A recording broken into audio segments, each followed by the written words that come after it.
우리가 살면서 이런저런 많은 일들을 만나죠. 특별히 예고하지 않고 우리에게 찾아오는 불행들이 있어요. 쓰나미라는 용어가 여러분 속에 아마 오랫동안 기억되고 있을 겁니다. 엄청나게 많은 물이 사람들 속으로 파고들면서 아무것도 남기지 않은 채 다 사가버렸습니다. 재난이지요. 재앙입니다. 이미 우리의 힘으로는 어찌할 수 없는 결과가 우리 속에 벌어지고 만 거예요. 이때 사람들은 두 가지 반응을 보이거든요. 어떤 사람은 저런 재앙이 나에게 임하지 않아서 다행이다, 이런 마음을 갖는 사람도 있고요. 어떤 사람은 어떻게 저 사람들을 어떻게 안타까운 마음을 가지고 가슴을 치고 발을 동동 구르는 사람들이 있어요. 여러분들은 어떤 사람입니까? 다윗은 하나님의 은혜를 참 많이 입은 자예요. 살면서 아마 다윗이 받은 은혜의 분량을 그릇에 담으라면 아마 어떤 그릇을 준비해도 그것을 다 못 담을 겁니다. 그런데 다윗이 이런 고백을 합니다. 홍수가 범람할지라도 어떤 사람에게는 미치지 아니한다. 홍수가 뭐죠? 예고 없이 다가오는 재난, 재앙입니다. 범람했다 그래요. 이미 손 쓸 수 없는 상황이다 그 말이죠. 그럼 무조건 당하는 거잖아요. 잠을 자고 있는데 느닷없이 홍수가 나서요, 사람들이 자고 있는 그 안방을 덮쳐버리는 거예요. 손 쓸 수 없는 거예요. 이게 범람이에요. 그런데 다윗이 하나님 앞에 깨달은 게 있어요. 하나님 앞에 뼛속 깊이 깨달은 게 있어요. 어떤 사람에게는 이런 재앙이, 이런 환란이, 이런 고통이, 이런 아픔이 지나가더라 그 말이에요. 미치지 아니하더라 그 말이에요. 그에게는 관계없는 일이더라 그 말이에요. 오늘 다윗이 그에게는 홍수가 범람할지라도 미치지 못할 것이다. 그에게는, 그가 누구일까요? 그가 무슨 일을 했길래, 그가 무엇을 했길래 그에게는 재앙도 피해가고 그에게 재난도 피해가고 그에게 인간의 힘으로 손 쓸 수 없는 상황에서 그만 보호를 받았느냐 그 말이에요. 오늘 저 앞에 나오신 여러분, 오늘 주님께서 다윗이 고백한 그 사람, 홍수도 재난도 재앙도 건들 수 없었던 그 사람, 바로 저와 여러분이 되기를 주의 이름으로 축원합니다. 그 사람이 어떤 사람입니까? 그 사람은요, 1절과 2절에 보면 하나님께서 복을 주신 사람이라고 말합니다. 하나님이 복을 주셨다. 그런데 하나님이 그에게 이런 복을 주신 이유가 있지 않겠어요? 하나님이 아무에게나 그런 은혜를, 하나님이 아무에게나 그런 복을 주시지는 않을 거 아니에요. 하나님이 복을 주셨는데 그 사람이 어떤 사람이냐면요, 하나님 앞에 자기의 죄를 자복하고 하나님께 자기의 모든 죄를 고백하는 회개의 사람이라고 말입니다. 성도 여러분, 홍수가 범람할지라도 그에게 미치지 못하는 것은 그가 하나님의 보호를 받기 때문인데, 그가 하나님께 자기의 죄를 씻어내고 하나님 앞에 자기의 죄를 고백하며 하나님 앞에 바르게 살려고 몸부림치고 있었기 때문에 하나님은 그 사람을 놓을 수 없고, 하나님은 그 사람을 재앙에 내버려 둘 수 없고, 하나님은 그를 향하여 당신이 할 수 있는 모든 것을 다 베풀어서 그를 절대적 보호, 하나님의 절대적 품 안에서 놓지 않으신다는 약속을 깨닫기를 주의 이름으로 축원합니다. 회개자입니다. 이 세상에서 아무도 건들 수 없는 사람, 그 어떤 재앙도 재난도 불행도 아픔도 삼킬 수 없는 자 누구라고요? 회개자입니다. 하나님께 죄를 자복하고 하나님 앞에 자기의 죄를 통회할 줄 아는 그 사람, 하나님이 그를 붙드시고 그에게 은혜를 주시고 하나님이 그를 사용하시고 하나님이 그에게 남들에게는 상상도 할 수 없는 하나님의 세계를 열어주신다는 이 놀라운 약속, 여러분 기억하시고 여러분 것으로 삼으시기를 주의 이름으로 축원합니다. 성도 여러분, 우리를 무너뜨린 게 뭔지 아십니까? 죄입니다. 사실 전쟁이 우리를 무너뜨리는 게 아니고요, 우리를 무너지게 만드는 거, 우리를 쓰러지게 만드는 거, 우리를 세상에서 철저하게 파괴하는 거, 이건 뭐냐면요, 죄입니다. 다윗이 이렇게 고백합니다. 내가 죄를 고백하지 아니하였더니, 종일 신음하면서 내가 죄를 주님 앞에 고백하지 아니했더니 내 뼈가 쇠하는 것 같습니다. 내 뼈가 녹아내리는 것 같습니다. 내 뼈가 산산이 부서지는 것 같습니다. 또 고백합니다. 내가 하나님께 죄를 고백하지 아니하였더니 내 안에 있는 모든 진액이 다 말라 비틀어져서 마치 저 들판에 빼짝 말라서 잡초더미가 버려져 있듯이 내 심령이 마로 그와 같습니다. 이렇게 고백해요.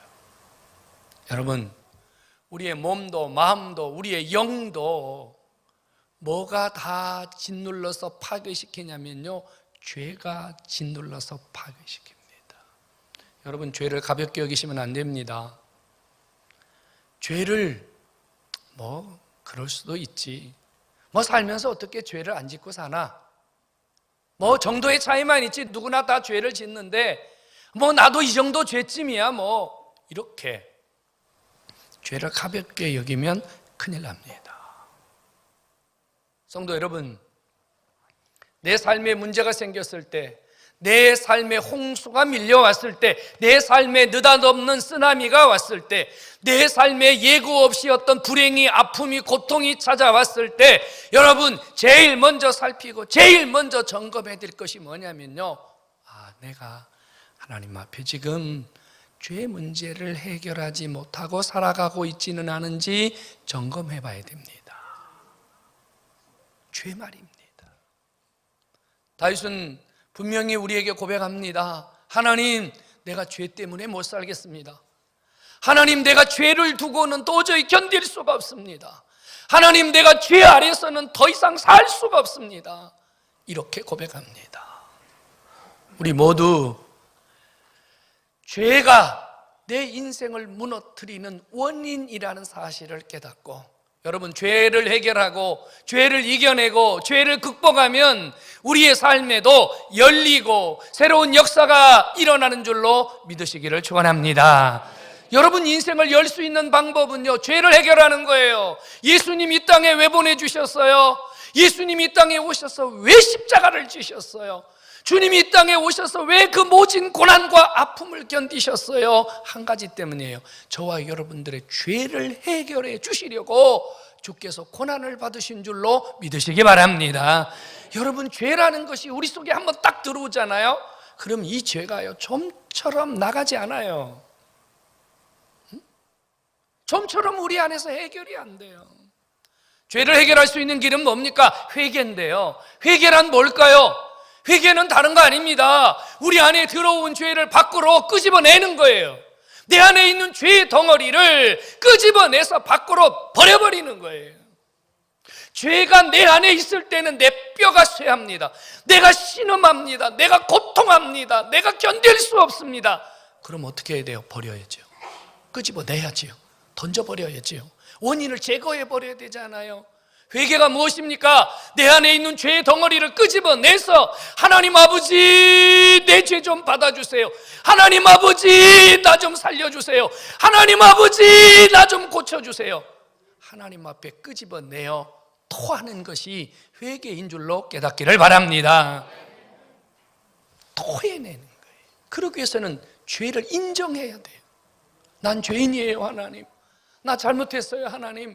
하나님, 저 잘못 살았어요, 하나님. 하나님, 저 이런 죄를 졌어요. 하나님 앞에 인정해야 돼요. 내가 죄인이라는 사실을 먼저 인정해야 죄를 끄집어낼 거 아니에요. 여러분, 사울왕을 아시지 않습니까? 사울왕, 이스라엘의 첫 번째 왕, 그 다음에 다윗왕. 사울왕도 죄를 졌어요. 다윗도 죄를 졌어요. 사울왕도 하나님께 회개했어요. 다윗도 회개했어요. 그런데 하나님이 사울은 버려버리고 다윗은 끝까지 버리지 않으셨습니다. 무엇 때문일까요? 이 두 사람의 대표적인 차이점은 하나님께 회개하는 자세였습니다. 사울은 하나님께 뭐라고 고백을 했냐면 내가 죄를 졌습니다. 내가 범죄했습니다. 내가 잘못했습니다. 이렇게 회개를 했고요. 잘 들어보십시오. 다윗은 하나님께 이렇게 고백했습니다. 내가 주님 앞에 죄를 졌습니다. 내가 주께 범죄했습니다. 내가 하나님 앞에 잘못했습니다. 사울은 죄를 깨달았어요. 뉘우쳤어요. 그러나 하나님 앞에 끄집어내지 않았습니다.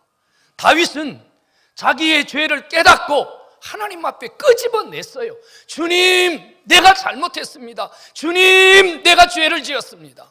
회개는 깨닫는 게 회개가 아니라요, 죄를 인정하고 하나님 앞에 토하는 것, 하나님 앞에 끄집어내서 주님 잘못했습니다. 이런 죄 졌습니다. 하나님 이런 죄 용서해 주십시오라고 주 앞에 고하는 것이 회개인 줄로 깨닫기를 바랍니다. 다윗이 회개하면서 이렇게 회개했습니다. 주님, 내 허물을 용서해 주십시오. 이랍니다. 허물. 우리 보통 이렇게 말합니다. 제가 허물이 많은 사람입니다. 이렇게 말을 하고요. 어떤 사람은 이래요. 아, 내 자식이 참 허물이 많습니다. 이렇게 들으면요, 그 허물이라는 것이 아주 가벼운 죄처럼, 별거 아닌 것처럼 여겨진다고 말이에요. 근데 여러분, 다윗이 말하는 허물이라는 말은 무슨 말이냐면요, 우리가 삶 속에서 습관적으로 범하는, 그래서 우리 속에 그 죄가 딱지가 앉아서 죄가 죄인 줄도 모르면서 매일같이 반복되는 죄를 의미합니다. 예를 들어 이런 거예요. 습관적으로 거짓말하는 사람은요, 자기가 거짓말하는지 몰라요. 습관적으로 욕을 하는 사람은 자기가 욕쟁인지 몰라요. 습관적으로 남을 비난하고 습관적으로 남의 허물을 들춰내고 습관적으로 남의 말을 앉아서 하는 사람은 그게 자기의 죄인지 몰라요. 허물이라는 게 뭔지 아십니까?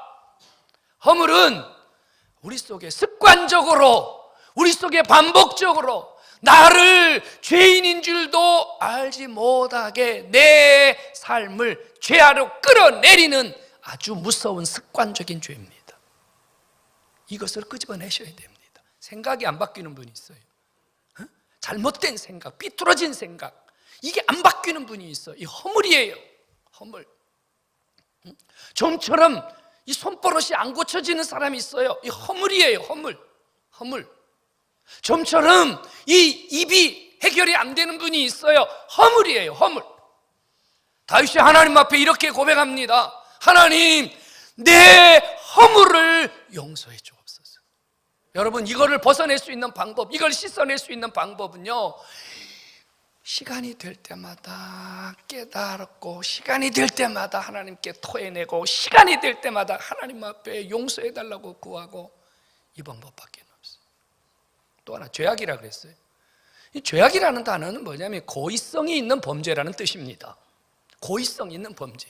내가 이 말을 하면 저 사람이 상처를 받겠지, 그걸 안 해야 되는데 일부러 하는 거예요. 상처 주려고 일부러 하는 거예요. 이건 죄악이에요. 내가 저 사람의 물건을 훔치면 이것이 죄지 나쁜 짓인지 알아요. 아는데 가서 훔치는 거예요. 이게 죄악이에요. 알면서도 고의적으로 저지르는 범죄는 죄악이라. 그러니까 죄 중에서도 더 나쁜 죄다. 표현이 좀 그런데요, 악질적인 죄입니다. 죄인 중에서도 악질이라는 말이에요. 성도 여러분, 우리가 하나님 앞에 뭐 죄의 모습이 어떻든, 죄의 종류가 어떻든, 죄가 가볍든 무겁든, 문제는 우리는 이 죄라는 것을 달고 살고, 우리는 이 죄가 우리 안에서 좀처럼 사라지지 않는다는 거예요. 토해내고 자복하고 하나님 앞에 씻어내는 길 외에는 다른 길이 없다 그 말이에요. 여러분, 회개를 습관적으로 하는 것이 은혜의 통로인 줄로 깨닫기를 바랍니다. 회개를 자주 하셔야 돼요. 아니요, 자주가 아니라요, 반복적으로 하셔야 돼요. 계속 하셔야 돼요. 다윗은 회개를 아는 사람이잖아요. 다윗이 밧세바 사건으로 인해서 하나님께 회개했는데 얼마만큼 회개했다 그러죠? 내 눈물이 내 요를 적시나이다. 하나님께 얼마나 통회하고 얼마나 자복했는지. 그가 깔고 자는 매트리스가 그 다윗의 눈물로 다 적시고, 그 매트리스가 다윗의 눈물로 이게 둥둥 떠 있을 만큼 그렇게 하나님께 철저하게 회개했다고 말이에요. 회개가 얼마나 무서운 것인지, 회개가 얼마나 힘든 것인지, 이것은 다윗이 너무 깊이 잘 아는 사람이에요. 성도 여러분, 회개해야만이 삽니다. 회개하는 것만이 살 길입니다. 우리가 회개를 하지 않으면 하나님 앞에 살 길이 없기 때문입니다. 하나님이 우리에게 은혜를 주시지 않기 때문입니다. 성도 여러분, 다산중앙교회 단 한 명의 교인이 안 나온다 할지라도 저는 회개하라고 할 겁니다. 저는 회개하라고 소리 지를 겁니다. 회개해야만이 하나님이 우리를 긍휼히 여기시고, 회개해야만이 저와 여러분들이 살 길이 열리는 줄로 깨닫기를 축원합니다. 회개해야 됩니다.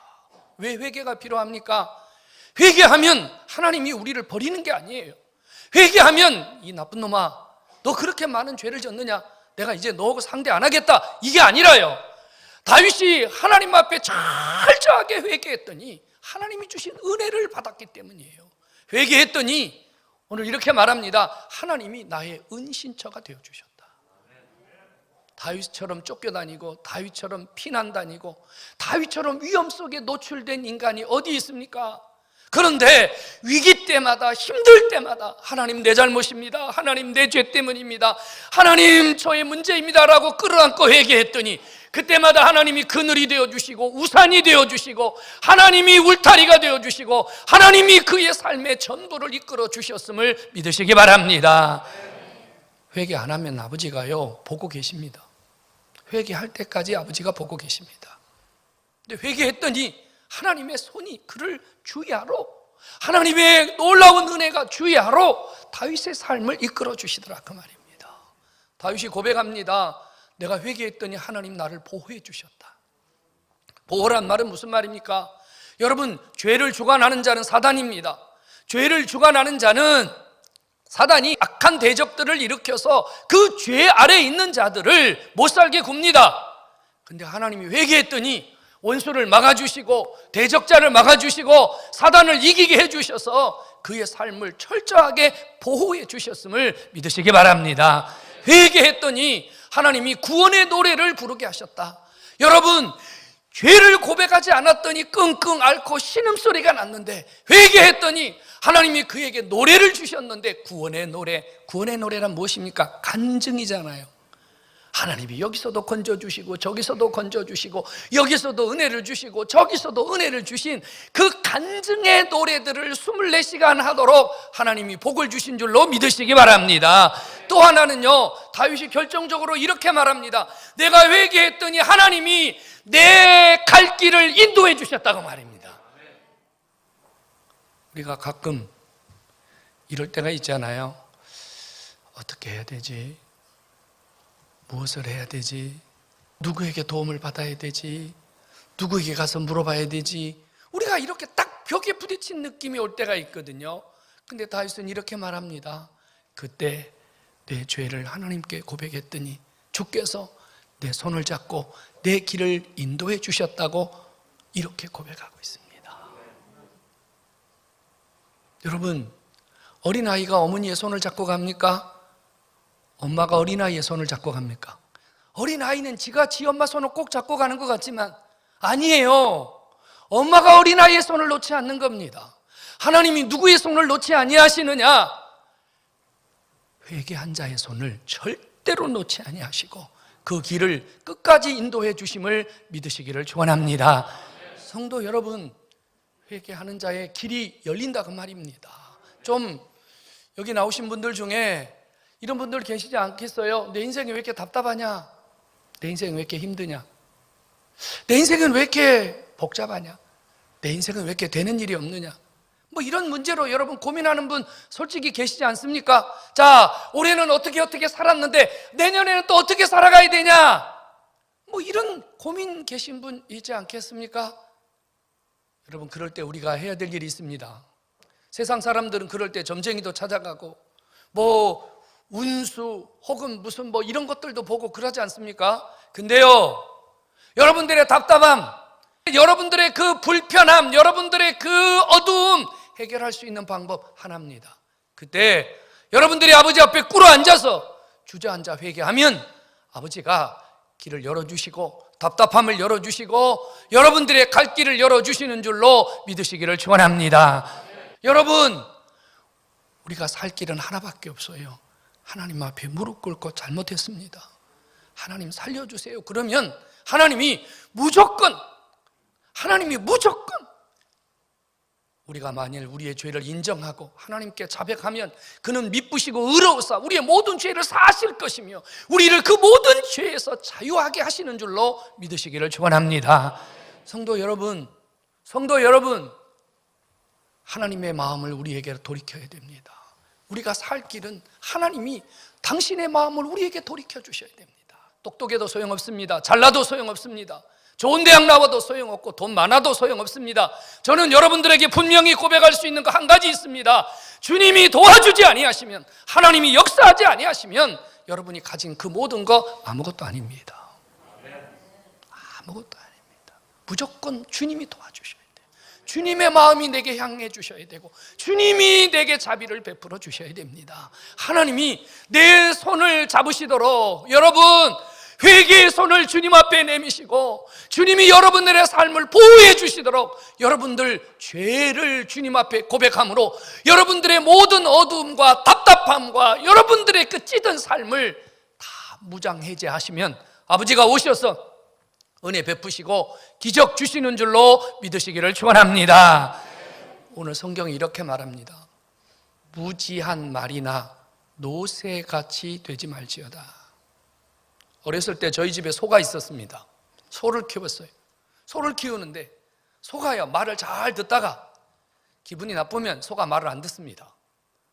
앞발을 탁 앞으로 뻗치고 꼼짝도 하지 않습니다.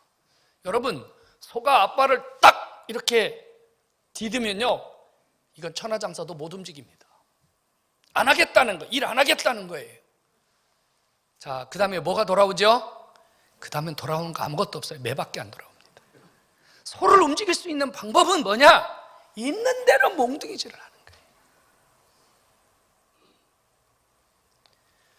말이 달려가다가 주인을 태우고 가는데 어느 순간 지 멋대로 갑니다. 지 마음대로 뜁니다. 그러면 주인이 어떻게 합니까? 말 궁뎅이에 채찍을 때리는 겁니다. 무지한 말이나 노새같이 되지 말지어다. 하나님이 은혜를 베푸실 때 회개해야지. 회개하지 않고 죄를 쌓아두고 그래서 하나님 앞에 채찍 맞고 하나님 앞에 야단 맞고 만나지 말아야 할 환경 만나서 그때야 하나님 아버지 잘못했습니다, 천부여 의지 없어서 손 들고 왔습니다, 이런 어리석음에서 벗어나라 그 말입니다. 오늘이 회개할 때요, 오늘이 내가 일어서야 될 때인 줄로 믿으시기를 축원합니다. 성도 여러분, 올해가 가기 전에 하나님 앞에 조용한 시간을 한번 가져보시기 바랍니다. 한 해 동안 하나님 은혜를 많이 받았는데 내가 하나님 앞에 잘못 산 거 너무 많습니다. 하나님 용서해 주십시오. 하나님 나를 용서해 주십시오. 여러분들의 그릇을 깨끗하게 비워서 다가오는 2023년도에는 하나님이 예비하신 복이 홍수가 범람할지라도 여러분들을 해하지 못하는 이런 축복의 삶을 여러분 모두가 살 수 있기를 주님의 이름으로 축원합니다.